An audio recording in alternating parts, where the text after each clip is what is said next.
Canada, known for its breathtaking landscapes, free healthcare, and some of the highest taxes in the world. But here's the problem. Canadians keep paying more, yet somehow the government keeps running out of money. Wasted spending, debt piling up, and now some are asking, does Canada need its own Department of Government Efficiency, or DOGE, just like the US? Canadians pay 34.8% of their entire economy into taxes, higher than the US, Australia, and South Korea. But instead of that money funding better roads, schools, or healthcare, it's disappearing into a black hole of government waste. From personal income levies to consumption taxes, the average Canadian's paycheck is substantially diminished before it even reaches their bank account.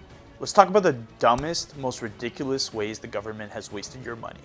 Phoenix Pay System. Intended to modernize federal payroll, this system has been plagued with issues since day one. By October 2024, it has cost over $3.5 billion, with more than 408,000 unresolved pay issues affecting federal employees. The Arrive Canada app. Developed for COVID-19 travel monitoring, this app cost ballooned to approximately $59.5 million. Audits revealed mismanagement and overpayments, with some developers replicating the app in under 2 days for a fraction of the cost. The We Charity scandal. The government awarded a contract worth $900 million to the We Charity to administer a student grant program. Investigators uncovered conflicts of interest, leading to the program's cancellation and significant public outcry. Sponsorship scandal. A federal program intended to promote Canadian unity in Quebec devolved in a fiasco, with funds funneled to liberal-friendly advertising firms for little to no work. The scandal's fallout included multiple investigations and a loss of public trust.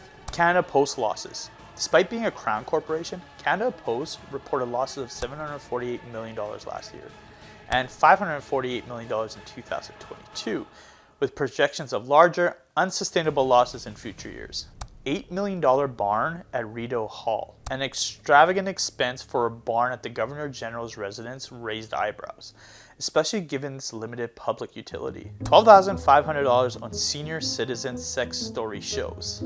Funds allocated for live performances narrating senior citizens' intimate experiences sparked debates about the appropriateness of such spending. $8,800 for a sex toy exhibition in Germany. Taxpayer money was used to fund an exhibition in Germany focusing on sex toys, leading to questions about this.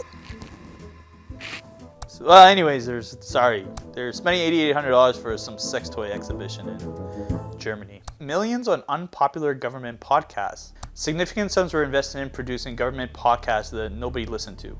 $90 billion in pandemic spending waste. An estimated $1 in $4 of federal pandemic spending, totaling at least $89.9 billion, was identified as wasteful, highlighting severe mismanagement during that critical period.